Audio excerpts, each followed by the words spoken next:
আসসালামু আলাইকুম। একটি বিয়ে দুটি মনের একই বন্ধন। আসলে যেমনটি জানেন, আমরা আজকে শেষ আশ্রয় পরিচালক আমির হোসেন ভুঁইয়ার মেয়ের বিয়েতে এসে খুব ভালো লেগেছে, সিস্টেমগতভাবে খুবই ভালো লেগেছে। আমরা বিয়েটি সম্পূর্ণ হয়েছে ইতিমধ্যে, আমরা যেটি আপনাদেরকে বাকি ভিডিওর মাধ্যমে দেখানোর চেষ্টা করি।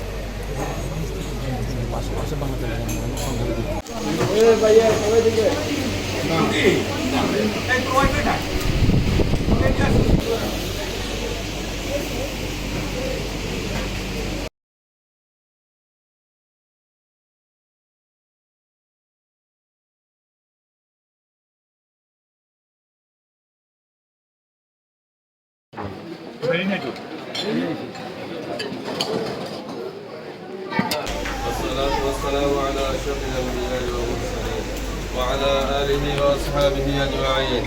ربنا ظلمنا أنفسنا ورسلا আমাদের দোয়া দরখাস্ত কবুল করুন। ربنا تقبل منا إنك أنت السميع العليم وتب علينا إنك أنت التواب الرحيم. سبحان ربك رب العزة عما يصفون وسلام على المرسلين والحمد لله رب العالمين.